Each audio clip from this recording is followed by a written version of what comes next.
ሰላም ጤና ይስጥልኝ። እንደምን አላችሁ? ዛሬ የማቀርብላችሁ ጽሑፍ የቆየ ከፍትህ መጽሔት ያገኘሁት ነው። የጻፈው ዶክተር ይርጋ ገለቡ ነው።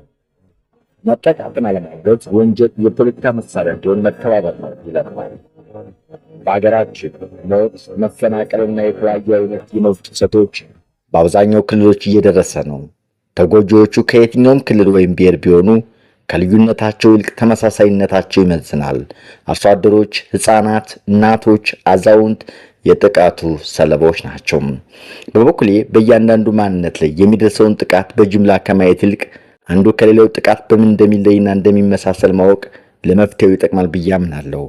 የዚህ ጽሑፍ ተጠየቅም በአማራ ላይ የሚያተኩረውን ጥቃት ከሌሎች የማንነት ጥቃቶች ለማስበለጥ ወይም ለማሳነስ ሳይሆን የአማራን ማንነት እንደ ምሳሌ በመውሰድ የሊቃን ትርክት መሞገት ነው። ትኩረቴም ትርክቱ እንጂ ሰለባዎቹ አይደሉም። በግሌ የብሔርተኝነትም ሆነ የአህዳዊ አንድነት ፖለቲካን የምቃወማቸው አያሌ ምክንያቶች አሉኝ ይላል ዶክተር ይርጋ ገላው።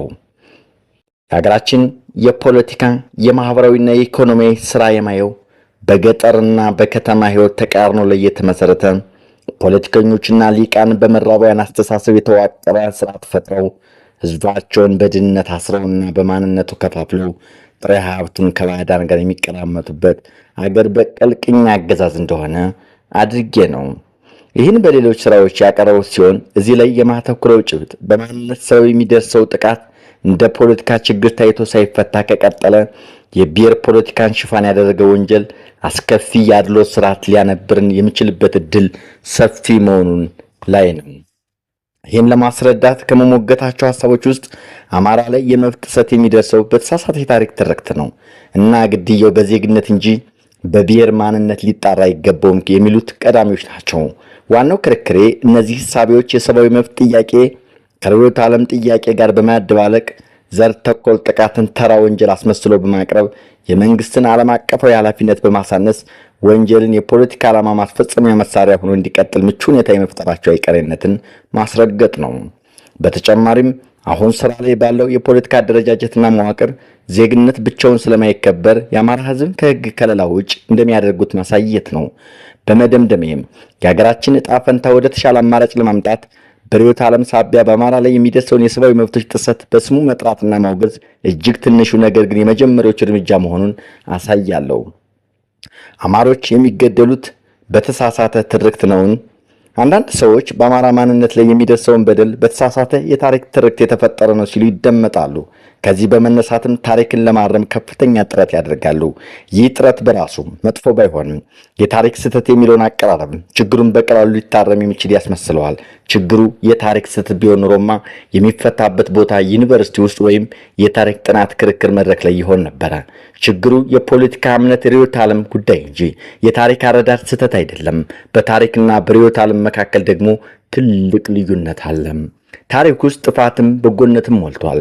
ነገስታቱ መላእክትም ሰይጣንም አልነበሩም፣ እንደኛ ሰዎች ነበሩ። ሆኖም ፖለቲከኞች ከታሪክ ውስጥ የሚፈልጉትን መርጠው ወይም ፈጥረው የፖለቲካ እምነት ወይም ርዕዮተ ዓለምን ይቀምራሉ። ርዕዮተ ዓለም በፖለቲካዊ ሃይማኖት ነው። በውስጡ አክራሪም ለዘብተኛ አማኞች ስለሚሳተፉበት እንደ መሪዎች ለዘብተኛም ጽንፈኛም ባህሪ ይንጸባረቅበታል። ርዕዮተ ዓለም ስልጣንን ለመቆጣጠር የሚያስችል የተደራጀ ኃይል ማሰባሰብ ነው። ይህን የተደራጀ ኃይል የሚያሰባስብ ዋናው መንገድ ተከታዮችን ሊያስተባብር የሚችል የጋራ ጠላት በመፍጠር ነው። ይህን ጠላት የሚፈጥረውም ከደጋፊዎቹ ማንነት ተቃራኒ ማንነት እንዲኖረው አድርጎ ነው። ለምሳሌ ርዕዮተ ዓለሙ ለተጨቋኝ መደብ እታገላለሁ የሚል ከሆነ ጠላቱን ጨቋኝ መደብ አድርጎ ይፈጥረዋል። ለተጨቋኝ ብሔር ታገላለሁ የሚል ከሆነ ደግሞ ጠላቱን ጨቋኝ ብሔር አድርጎ ያበጀዋል። ይህ የጋራ ጠላት ከተፈጠረ በኋላ ተከታዮቹ አንድነታቸውን፣ ቆራጥነታቸውን፣ ታማኝነታቸውንና ታጋይነታቸውን የሚያረጋግጡት የጋራ ጠላት ያሉትን በልዩ ልዩ መንገድ በማጥቃት ነው። ይህን የሚያደርጉት በተሳሳተ የታሪክ ትርክት ሳይሆን ታሪካዊ ትርክትን እንደ ግብዓት በመጠቀም ነው። በጥላቻ ላይ የተመሰረተ ርዕዮተ ዓለም ከተፈጠረ በኋላ በጥላትነት የተፈረጀን አካላት አጥፍታቸዋል የሚባሉት ሁሉ አሜን ብለው ቢያምኑ እንኳን ጥላቸው የባህል የፖለቲካና የሕግ መሰረት ከያዘ በኋላ ርዕዮተ ዓለሙን ማፍረስ የተፈጠረውን ኃይል ስብስብ የመበተን ያህል ከባድ ነው። ዛሬ አማራ ተብለው የሚሞቱ ሰዎች ከነገስታቱ ዘመን ጋር የሚያገናኛቸው ምንም አይነት የስልጣን ወይም የኢኮኖሚ ትስስር እንደሌለ ገዳዮችም አይጠፋቸውም። ርዕዮተ ዓለም የፖለቲካ ስራውን ለመከወን ጠላት ያስፈልገዋል። ጠላቱ የሚታገልበት መንገድ ሰላማዊ እንዲሆን ከተፈለገ ግን ፖለቲካዊ በህግ ቁጥጥር ስር መንቀሳቀስ ይኖርበታል። ያኔ ርዕዮተ ዓለሙ ጠላቱን ሊያጠፈው ሳይሆን ሊደራደረውና ሊወዳደረው ስለሚነሳ በሰለጠኑት ሀገሮች እንደሚታየው የትግል ስልቱ የሐሳብ ብቻ ይሆናል። ፖለቲካው በህግ ቁጥጥር ስር ካልሆነ ግን ርዕዮተ ዓለም ህልውናውን የሚያስጠብቀው ጠላቱን ለማጥፋት በማለምና አክራሪነትን በማጠናከር ይሆናል። በዚህ መንገድ ጠላትነትን በመፍጠርና በማጥቃት ግለቱን ጠብቆ የሚጓዝ ርዕዮተ ዓለም በህይወት ለመቀጠል ሲል የራሱን ለዘብተኛ አባላት ጨምሮ ማንኛውንም ሰው በጠላትነት መፈረጁና ማጥቃቱን ይቀጥላል። በዚህ ሂደት ሳይሳካለት ከቀረ ራሱን በራሱ የሚያጠፋበት ሁኔታ ሊፈጠር ይችላል። ሆኖም በአክራሪ ርዕዮተ ዓለም ሽፋን የሚፈጸመው ወንጀል በህግ መዳኘት ካልተቻለ የሚፈሰው ደምና የሚፈጸመው ወንጀል እንደ ጀግንነትና ድል ስለሚቆጠር የብዙ ሰዎችን ጭፍን ድጋፍ እያገኘ ወደ ስልጣን ሊያመራ ይችላል። በሂደትም የጥላቻ ርዕዮተ ዓለሙን የሚደግፉ ሰዎች ስልጣን ላይ ይበዙና በመንግስት ፖሊሲና ተቋማት ውስጥ የአክራሪዎች አድሏዊ ፍላጎት በስውር ብቻ ሳይሆን በግልጽ መንጸባረቅ ይጀምራሉ። ያኔ የጥላቻ ርዕዮተ ዓለም የሙስናና የህገወጥ ጭምብል ይሆናል። እስካሁን ባቀረቡት ገለጻም ብሔርተኞች አማራነትን በታሪክ አተረጓጎም ስህተት የተረዱት ማንነት እንደሆነ አድርጎ ከማየት ይልቅ የርዕዮተ ዓለም ጠላትነት አስመስለው በመሳል የተከታዮቻቸውን ማታገያ ያደረጉት ማንነት በመሆኑ መገንዘብ እንደሚቻል ገልጫለሁ። አሁን ደግሞ በአማራ ማንነት ዙሪያ ያሉ አሉታዊ ሀሳቦችን ሞግታለሁ። በአማራነታቸው የተጠቁት ዜጎች ናቸው ወይስ አማራዎች? ህገ መንግስቱን ተንተርሶ በተደራጀው የብሔርተኝነት ርዕዮተ ዓለም ሰበብ በአማራ ላይ እንዲህ ዜጋ ሳይሆን እንደ አማራነት ማፈናቀልና ግድያ ተፈጽሟል። የአገዳደል ዘዴው ራሱ በማንኛውም ንጹህ ዜጋ ላይ የሚፈጸም የተለመደ አይነት ወንጀል አይደለም። በዚህ አውድ የሚፈጸም በደልንም በንጹሃን ዜጎች ላይ የሚደርስ በደል ተብሎ ሲገለጽ ይሰማል። እዚህ ላይ አንዳንድ ሰዎች በየዋህነት ምን ችግር አለው ዜጋ ቢባሉ ስለሚሉ የተወሰኑ ነጥቦችን ማየት ያስፈልጋል። በሀገራችን በማንነት የሚጠቁ ሰዎች ችግር የዜግነት ማጣት አይደለም። ስለዚህም ባልተጠቁበት ጉዳይ መጥራት የሌለባቸውን በሽታ እንደማከም ያለ ከንቱ ልፋት ነው። የሚጠቁት ማንኛውም ስጋ ለባሽ ሰው በሚያጋጥመው ድንገተኛ አደጋ ሳይሆን በተፈጥሮ ክብር ያለው ሰው መሆናቸውን የሚሽር የፖለቲካ ሃይማኖት ርዕዮተ ዓለም ስለተፈጠረ ነው። ጥላቸው እናንተ ሰዎች ሳይሆኑ አማራ የምትባሉ የሰው የኛ ጥላቶች ናቸው የሚል ነው። ይህን የሚያረጋግጥልን የተጠቁበት መንገድ ነው። የነፍሰ ጡር ሴት ሆድ ቀዶ ልጁን ማውጣት፣ በሳት ዱላ ደብድቦ መግደል፣ ህፃናትን ሳይቀር በስለት ማረድ፣ አስከሬን ጎዳና ላይ መጎተት፣ በሳት ማቃጠል የመሳሰሉት የጭካኔ ድርጊቶች እንደተፈጸሙ ማስረጃዎች ያሳያሉ። ሌላው ቀርቶ ተራ ዜጎች ሴቶችና ወጣቶች በማጥቃት ሲሳተፉ ታይቷል። ከግድያው ጀርባ የአማራን ጠላትነት ምክንያታዊ የሚያስመስሉ የቅስቀሳ፣ የትምህርት፣ የጥናት፣ የሐውልት፣ የትጥቅ ወዘተ እንቅስቃሴዎች አሁንም አሉ። ግድያው አንድ ወቅት ብቻ የተከሰተ ሳይሆን በተለይ ከ1983 ዓ.ም ጀምሮ በበደኖ፣ በአልባጉጉ፣ በጎለምሶ፣ በጋራ ሙልታ፣ በወተር፣ በሀብሩ፣ በአጋሮ፣ በአሰቦች፣ በሽቤ ወዘተ በአሰቃቂ ሁኔታ የተፈጸመ ነው። ይህ ሁሉ ጥቃት ኢትዮጵያውያን አንድ በሚያደርጋቸው ዜግነት የተነሳ ሳይሆን በሚያለያያቸው የብሔር ሰበብ የተፈጸመ ነው። ስለዚህም በማንነታቸው የሚገደሉ ሰዎችን ባልተገደሉበት ምክንያት ዜጋ ብሎ መጥራት ገዳያቸውን ተራ የግድያ ወንጀል የፈጸሙ እንጂ የዘር ጥቃት ያደረሱ እንዳልሆነ የሚደረግ ከለላ መስጠት ነው። በዓለም ላይ በማንነት ላይ የሚፈጸም ጥቃትን የሚስተካከል ከባድ ወንጀል የለም። የሰብአዊ መብት ድንጋጌዎች ዘር ተኮር ጥቃትን ዜጎች ላይ ከሚደርስ ተራ ጥቃት የተለየ ትኩረት የሚሰጡት ብሔርተኝነትን ለማስፋፋት ፈልገው አይደለም። ጉዳዩ ከተራ ወንጀል በተለየ መልኩ ዓለም አቀፍ ትኩረት ስለሚያስፈልገው ነው። ለምሳሌ አርቲስት ሃጫሉ ሁንዴሳ ከተገደለ በኋላ ሁኔታውን አጣርቶ የኢትዮጵያ ሰብአዊ መብት ኮሚሽን ባወጣው ዘገባ ግድያው በሰብአዊነት ላይ የተፈጸመ ከባድ ወንጀል እንደሆነና የዘር ማጥፋት ጥቃት ሊፈጸም እንደሚችል ስጋቱን ገልጾ ነበረ። ይህ አይነት ወንጀል በኢትዮጵያዊነት ላይ ካለን የአመለካከት ልዩነት ጋር አያያዝም። ወንጀሉ አንድን ማንነት የፖለቲካ ጠላት አድርጎ በመሳል ከፖለቲካ ውጭ የሚኖሩ ድሃ ገበሬዎችን ለግልጽ ጥቃት የሚያጋልጥ፣ ሰላማዊ ዜጎችን በወገናቸው ላይ ግፍ እንዲፈጽሙ የሚያነሳሳ ኢሰብአዊነት ነው። ምንም አይነት ዓላማ ቢኖረውም ይህ አይነት የፖለቲካ እንቅስቃሴ ሰላማዊ ሰዎችን ማጥቃት በጀመረበት ሰዓት ከፖለቲካ አውድ ወጥቶ ወደ አሸባሪነትና ኢሰብአዊነት ያሸጋግራል። ይህ ሽግግር ዝም ከተባለ በገዳዮችና በተገዳዮች ብቻ የሚቆም የዜጎች ጥፋት ሳይሆን በህዝቦችና በህዝቦች መሃል ከትውልድ ትውልድ የሚተላለፍ ጥላቻን የሚያሰራጭና የህዝቦችን ተስፋ እስከ መጨረሻው ከንቱ ሊያስቀር የሚችል አደገኛ መርዝ ይሆናል። ይህን ወንጀል ለማስቆም የመጀመሪያው ተግባር የወንጀሉን የፖለቲካ ጭንብል አውልቆ አረመኔያዊነት ድርጊቱን ህዝባዊ እንዲረዳውና እንዲያወግዘው ማድረግ ነው። የመንግስት ዋና ኃላፊነት ህይወትን መጠበቅ ነው። የህገ መንግስቱ አቀራረብ ብሔርተኝነትን እንደ ሉዓላዊነት የጋራ መብት ስለሚቆጥር መንግስት የግለሰብ መብትን አከብራለሁ የሚለው በብሔርተኝነት መዋቅር ውስጥ አልፎ ይሆናል። ይህ የቱንም ያህል አስቸጋሪ ቢሆንም የመንግስትን ኃላፊነት ግን አያቀልለትም። መንግስት የተፈጥሮ መብት በብሔር ልዩነት እንዳይረግጥ የማድረግ ዓለም አቀፋዊ ግዴታ አለበት። በማንነት ላይ የሚፈጸም ጥቃትን በስሙ የማንጠራው ከሆነ ግን ይህን ግዴታ ከመንግስት ትከሻ ላይ ያወርደንለታል። ጉዳዩ የጥቂት ሰዎች ህገወጥ ችግር ብቻ ተደርጎ እንዲታይ ይሆናል። በሌላ አባባል የብሔር ፌዴራሊዝሙ አተገባበር ለአማራ ህዝብ መብት የማይመች መሆኑ እንዳይታወቅ ያደርጋል። መንግስት ለማንነት ጥቃት የሚሰጠው መልስ የራሱን የመንግስት ማንነትና ባህሪ የሚያሳይ ነው። በማንነታቸው የተጠቁ ሰዎች የአካላዊ ጥቃት በላይ በቃላት የማይገለጽ የማንነት ስብራትና ውርደት ይሰማቸዋል።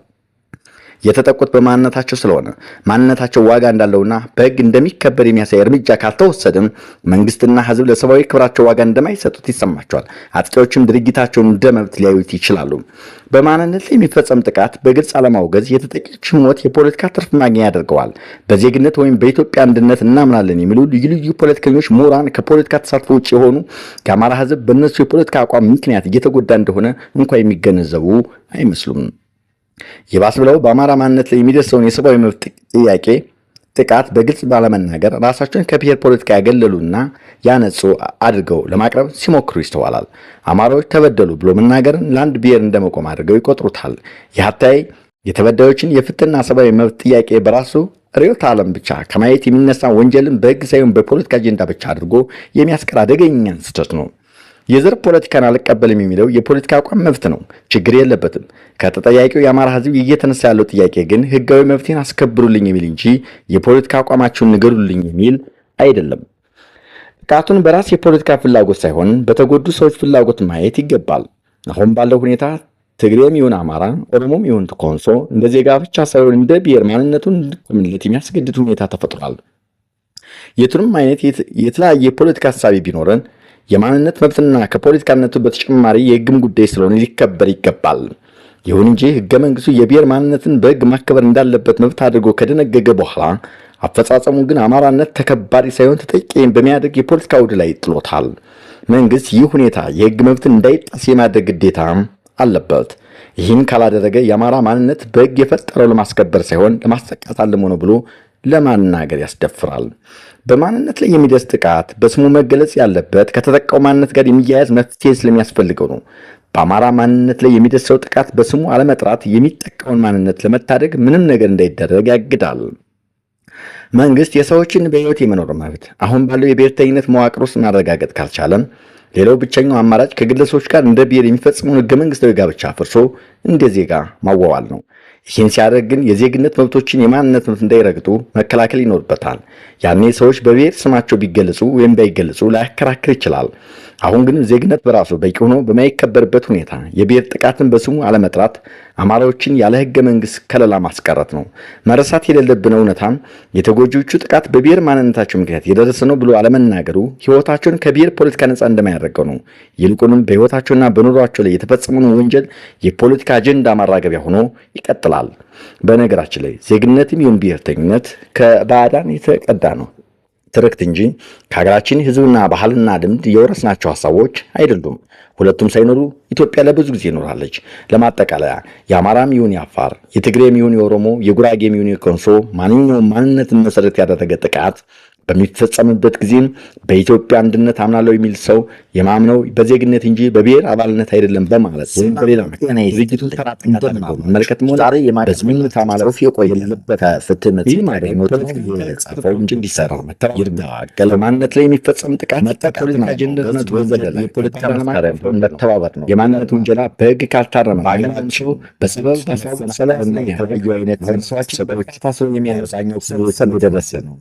ተጎጂዎቹ ከአማራ ክልል ወይ ብሔር ከወንጫዎች ለምን ከልዩነታቸው ይልቅ ተመሳሳይነታቸው አማራዎች ስለመስተቀበል የሚመቶች አማራነትን እንደ ፖለቲካ ማንነት የሚጠለውን ባንቀበለውም በመብት ያንዳንዱ ራውነት ላይ እንደሰውን እየታየ ስላላከ ማየት ይልቅ ማንነት ጥቅም ድረስ የአማራ ማንነት ለሳስከሌሎች ማንነቶች መከበር ያምናል አለበት። የዚህ ጽሁፍ መቀብ በአማራ የሚያስተዳድሩ አማራነት ሌሎነት ለመቀበል ለምን እንደሚከማስፈጥ ማለት ሳይሆን የአማራን ማንነት እንደ ምሳሌ ደግሞ የሊቃኖች ጋር ሁለት ባህሪ ሞገት ነው። ይህ ባህሪ ከፖለቲካ ከስልጣን ጋር ተያያዘ ሰላምና ሊጠይቁትና ሊደባግ ብሔርተኝነትም ሆነ የሀገር አንድነት ስልጣን የሚባል ወዳጅ እያለ የሚያፈፈል ይላል። ያኔ የተጫነባቸው ማንነት የሀገር ራሳቸው ትርጉም ኢኮኖሚ፣ ስራ፣ የበኝነት በገጠሮች በከተማ ህይወት ለመከመሰረተ ምክንያት ነበራል። ፖለቲከኞችና በመልካውያን አስተሳሰብ ጀምሮ ሳይሆን ህዝባዊ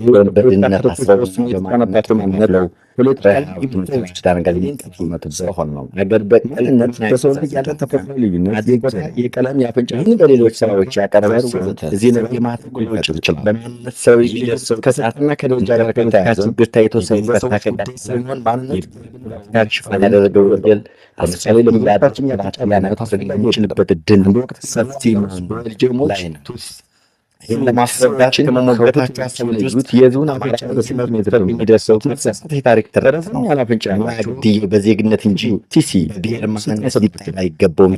ፍንጫቸውን ደግሞ ብለው ክርክር እነዚህ ሳቢዎች የሰብአዊ መብት ልዩነት ሰው የርብ ከዓለም ጥያቄ ጋር በማደባለቅ በኋላ ዘርተ አንዱ ተነስቶ በታ ወንጀል ስለፍንጫልነት እኮ መንግስትን አለማቀም ኃላፊነት በማሳነስነት ወንጀልን የፖለቲካ ስልጣን ምንጭ ከሆነ መሳሪያ የማይቀበር ማንነት ህዝባቸው የቀሬነትን መባድ ጉዳት ነው። በተጨማሪና ሁቱ ባለም የሌለው ያፈንጫጀት ማንዋቅም ዜጋ ለብቻው ስለሚወሳበር ከደረሱ ከለላ ውጭ እንደሚያደርጉት ማሳይ ለዘማግስቱ ራሳችን ብሔር ወደተሻለ አማራጭ ለማግኘት ማነት የሚደርሰውን የሰው በስሙ መጥራት እጅግ የመደብ የፖለቲካና ኢኮኖሚ መሰረት በመሬት ላራሹና በተሳሳተ መሰረት ተመርኖና በደል በተሳሳተ የታሪክ ተረክተ ሲወጣ ነው ሲሉ እንደላይቱ ያን በመነሳትን ታሪክን በሀገሪቱ ጉልበት ያናጋር የነበራቸውን የዘውድ ስርዓት ሳይሆኑ መጥፎ የዘውዱን ስርዓት የታሪክ ስህተተኞች ናቸው። ጅማን በቀረብ ጫፍ ሲወጣ በሀገሪቱ ነባራዊ ሁኔታ የታሪክ ስህተት ያለው የብሔርትን የሚያነሳተበት ቦታ ዩኒቨርሲቲ ውስጥ ወይም የታሪክ ጥናት ክርክር መድረክ ላይ ነበር። ፖለቲካዊና ኢኮኖሚ ፖለቲካነት ርዕዮተ ዓለም ጉዳይ እንጂ የታሪክ አረዳድ ስህተት አይደለም። በታሪክና በርዕዮተ ዓለም መካከል ደግሞ መቀየር አልተደረገም። ቻሬም የነበሩባትን ጎነት አባይ ታሪክ ነገስታት ተበድላችም ሰይጣን አልነበሩም። ከሞት የመንግስታት ሰዎች ላይ አስተሳሰብ ፖለቲከኞች ከታሪክ ውስጥ የተደረገበት ዋና ምክንያት ወይ ፈጥሮ የፖለቲካ እምነት ያለው ርዕዮተ ዓለምን የሚያጸና ስለሆነ የብሔር ጥላት ስለሚያስፈለመሩ ፖለቲካዊ ሃይማኖት አስተሳሰብ ገንዘብተኛ ማማኞች የሚሳተፉ እንደ መሪዎች ለዘብተኛ ጽንፈኛ የሚችልበት መሰላለት ነው። በቦል ለሚያገኙ መሰመቷን የሚያስችል የተደራጀ ኃይል ማሰባሰብ ነው። ይህ የተደራጀ ኃይል የሚመለሰበት ዋናው መንገድ ተከታይ እንደሆነ ለማድረግ የጋራ ጠላት በአልመስልጣን ስርዓት እንደዚህ ጠላት የሚፈጠረውም ከደጋፊ እዚህ ጊዜ ውስጥ ተጠቃሚ መደት ነው መታገላለሁ የሚል ከሆነ ከዚህም በላይ ተደረጉ ጊዜ በደል አድርገው ላይ አንዳንድ የሆኑ ሊያተችን ግቢት ታገላለሁ ከሆነ ደግሞ ራቱ ይጫገላል አድርገው ያገኛል።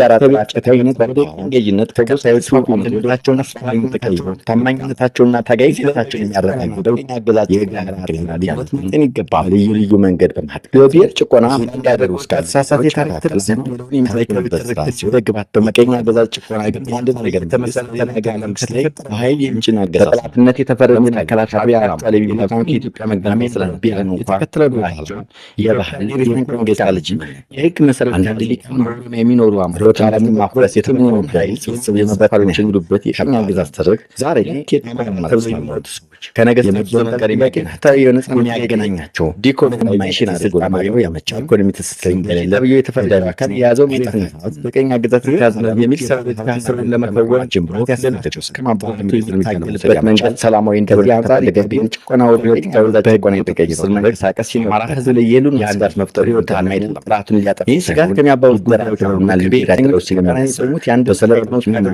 እንደሚታየው የትግል ስልቱ የሐሰት ኃይል ፖለቲከኞችና ዲቃ ባክራይ ሄደኞች አማራ እየተፈለጉ ቢሆን ዓለም ህዝብ የሚያስታነት መደራጀት ቢላክ የሚቀመው ለምን መሳሪያ ሊያደርጉት ይሞክሩና ብለቱን ጠብቆ የሚጓዝ የብሔር ተጎዳይ የኔ ዜጋ የራሱን ዘብተኛ ማለት ጨምሮ እንኳን ከሚነት መፈረጁና ማጥቃት ብሔር ተኮር የሆነውን ጥቃት በዚህ ሳይሳካ ድርቀኝነት የሚጠይቅ በራሱ ያጥሩናበት ሁኔታ ሊፈጥሮች ያስቀራሉ። ሆኖም አማራ አካባቢዎች መከበሪያ ይሆን የሚፈጽመው ወንጀል ብሔርተኝነት ይመዳኘት ካልተቻለ ወደ የሚፈጽመው ደምና የሚፈጽመው ወንጀል ካትር እንዲያገኙነትና ድል ስለሚቆይ አስተሳሰብ ሰዎችን ከዘንድ ድጋፍ ያገኘ እንደሆነ በስልጣን ሊያመጣ ሂደትን የጥላቻ ሰዎች አንዳንድ ነጮች በዘረኛ ስልጣን ላይ ይኖሩና በመንግስት ቶለና ተቋማት ውስጥ ሲባሉዎች አድርገው በዘረኛ ምንም ሳይሆን ከግልጽ መንጸባረቃቸው ላይ የብሔር መያዝ የማንነት ተጎጆች ባያዩኑ ወሳና ቦታቸውን ከብሔር ፖለቲካ ጋር ባላገናኙት መስታወን ባቀረቡት ገለጻ ያስረግጥልን የአማራነት አማራነት ከመታደም ብሔርተኛ ብቻ ሳይሆንለት እንደሆነ ያለን አድርገው ከማይራሳቸው ፖለቲካ የሚያደርጉት ነው በመሳል የተከታዮቻቸውን አንዳንዶቹ አማራን ታገያ የሚያደርጉት ብሔርተኝነት መገንዘብ እንደሚላል ገለጭ ግን ከላይ እንዳንደው በአማራን ዙሪያ ከማደባለታዊ ሀሳቦችን እንወግታለሁ እንደውም የአማራ ስማታ ማደባለታዊ የብሔር ኮንሰን የበለሰ አስፈላጊ ብቻ አማራጭ ያደርገው ይችላል መንግስት ለምሳሌ ሰላማዊ ወጣቶች የሚያስበን ተገንዝቦ አማራ ላይ እንደዚህ ሳይቆም እንደሚያሳደር ፈናቂ ደግሞ ወዲያቱን በጽፈኞች ብቻ ያገናዘበ ዘዴ ውስጥ ለሚያደርግ ማንኛውም ብዙ ዜጋ ላይ የሚያደርግ የሚያማነደ ሁኔታ አይደለም መታየት እዚህ የሚፈጸም እንዳደረግኞች አማራ ቢሆን የሚያስመደድ ተብሎ እንዲረግ ትግል ሰሎ ነው ይላሉ እዚህ ላይ የሚያገናኝበት ተወሰነ ችግር አለ ዜጋ ቢባሉ ስለሚሉ የተወሰኑ ዜጎች ማይተሰይ የበቀጥማትን ወደ ማንነት የሚጠቁ ሰዎች ከኝሽና የዜግነት ክማት በውጭ መጥቶ ነው ስለዚህ ማንነት ከአማራ ማንነት ጋር ተቀራኒ እንደቆም ያለው ምንም ማለት የሌለባቸውን በሽታ ያፈጠም ያለ ካን የማንነት ግድያ ዘረፋና መፈናቀል ማንኛውም ጋር ለባሽ ነው የሚያጋጥም ተወሰዳጋ ዘግዋይ እንዲቆም በተመታገል ነው ያለው ሰሞናቸው ዲክሽን የሚችል ትሪፖሊታ ዘነደሩ ያረሳት ለተፈጠረ እስኪመቸን ድረስ ትግስት የእናንተ ሰዎች ሳይሆኑ ለማራይ መተገባ ጋር ሰጥተኛ ጥላቶች ናቸው የሚል ነው ይህን የሚያረጋግጥልን የተጠቆበት መንገድ ነው የነፍሰ ጡር ሴት ሆድ ቀዶ ልጁን ማውጣት በሳት ዱላ ደብድቦ መግደል ህፃናትን ሳይቀር በስለት ማረድ አስከሬን ጎዳና ላይ መጎተት በሳት ማቃጠል የመሳሰሉት የጭካኔ ድርጊቶች እንደተፈጸሙ ማስረጃዎች ያሳያሉ